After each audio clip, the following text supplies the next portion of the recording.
here and dine on era-appropriate food, drink, and service. Salem College. First all-women's college in the United States. Wow. This is the graveyard I want to show you.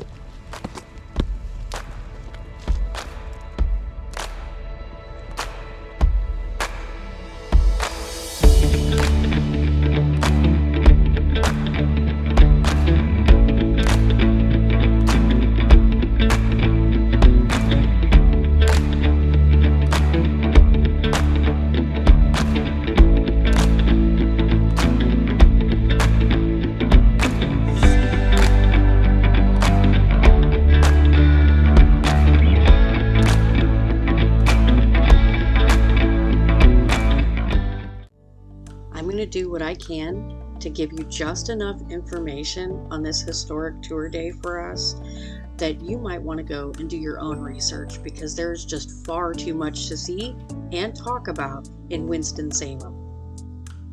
As usual, it seemed like everything was closed, and sometimes when we go out to do these tour days and they're kind of spur of the moment and on a whim, that's generally something we find, is everything is closed. Thankfully, I had Heidi there. She grew up in the area and she explained a lot of the sites to me. On August 7th, 1753, the Moravian Church purchased this land as part of a 100,000-acre land deal during a meeting in London. 2 Moravian towns were founded and built nearby, one in 1753 and the second in 1759. These towns were not intended to be the seat of the settlement. After several locations were investigated, Salem's current location was approved on February 14, 1765. Get some trouble. So this is a restaurant that sadly closed down during the pandemic. It's a tavern, and what you could do is you could come here and dine on era-appropriate food, drink, and service. Oh, wow. Right? I thought it'd be a fun place to have some little celebration or reception or anniversary or birthday. Yeah. Is it kind of quasi-permanent closed now? You know what? I don't know. One of the oldest surviving brick taverns in the United States. The 3-building complex that makes up the Tavern Museum consists of the museum portion, which is the old tavern house, the restaurant, and the smokehouse. The restaurant portion is closed permanently.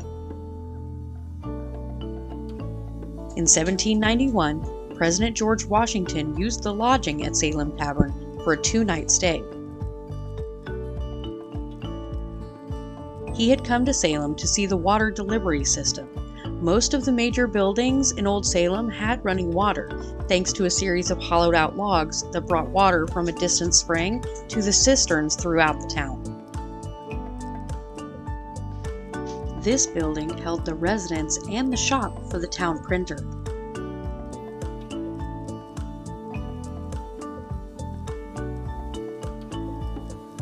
Many buildings here are private residences, so please, if you come here to tour by yourself, be careful which buildings you're trying to walk into.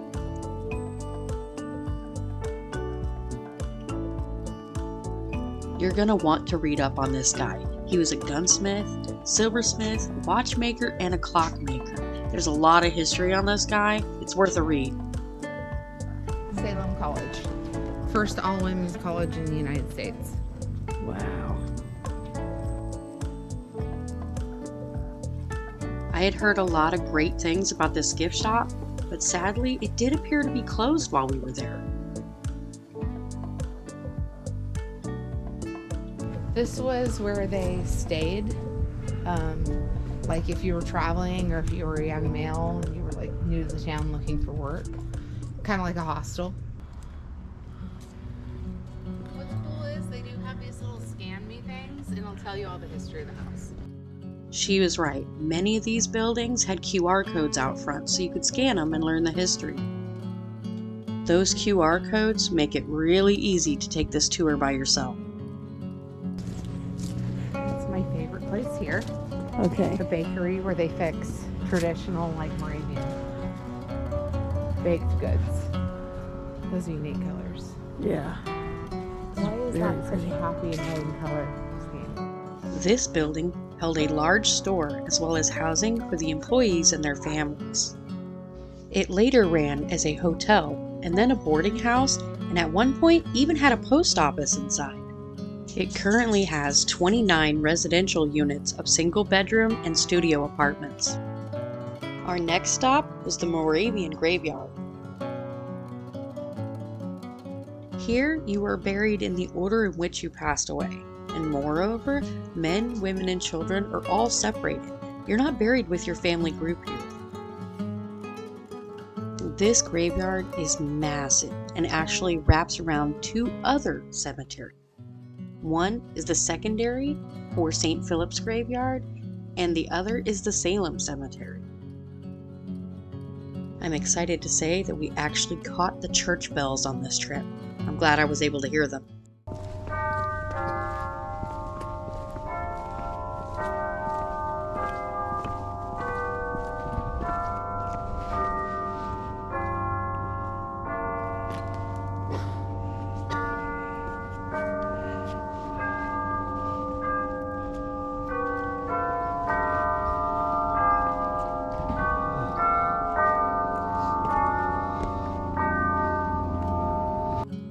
This is still a very active church, and in fact, it was just getting ready to get busy, so we had to move on. Salem College was originally founded in 1772 as a primary school. It later became a high school and ultimately a college. It is a private, women's-only liberal art college. It is the oldest female educational establishment that is still a women's college, and the oldest college in the southern United States. The Single Sisters House is the oldest building on the college campus, and it's also the longest standing building in the United States that's continuously associated with the education of girls and women.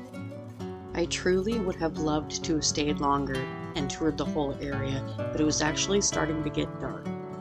So maybe next time I'll see more of the college. It was really great to see it. I'm glad that we took this trip out. What a beautiful sunset. It was beginning to get darker, and there was still one place I was waiting to see.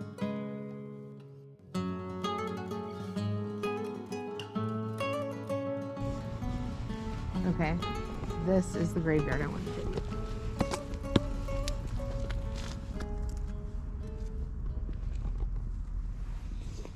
It's really disturbing because it's the order that it's put in is just so, like, just bury it. It's like somebody's in this position, some here or there. It's really f***ed up. Disturbing. This is what I had come here to see.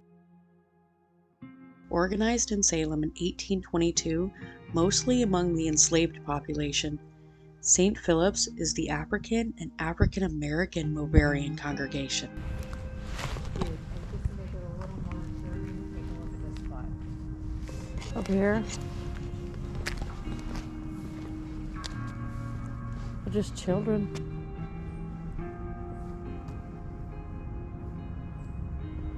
It is one of the oldest black congregations in the United States, and it's the only historic African American Moravian congregation in the country.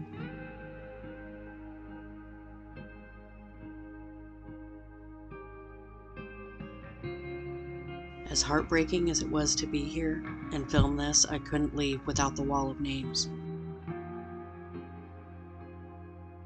Now, this wall of names is mostly first names or no names at all, just descriptions of the people who are buried here.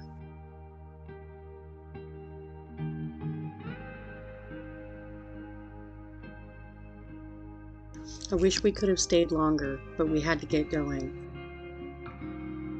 So if you're interested in this place and other places along this walk, please do your research or even go there to see it. Trust me, it's worth it.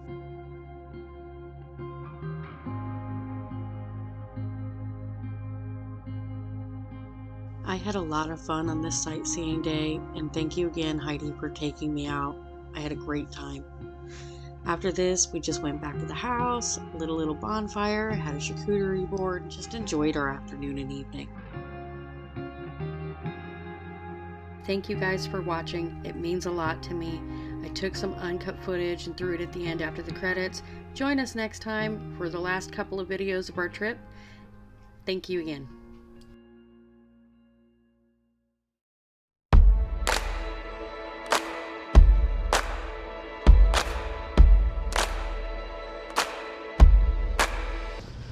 Nice. Yes, I'll know when I get a little closer, but I believe that's it because it has a weird little thingamajig in front, and I see the thingamajig. So. Do you remember that book? The Thingamajigs? No. Oh. It was a book when I was a kid called The Thingamajigs. It used to scare the hell out of me. Really? You know how, like, some kids would read those books and they've got, like, the weird cherub-looking faced kids in it and they're creepy? Yes. This one was worse. Because it had those cherub-looking kids and then these hairy little monsters were trying to learn how to be civil. It just freaked me out as a kid. So, like, all that stuff we filmed at the winery, nothing. Yeah. The cute little pan up I did of the Christmas tree, and all of it, it's nothing.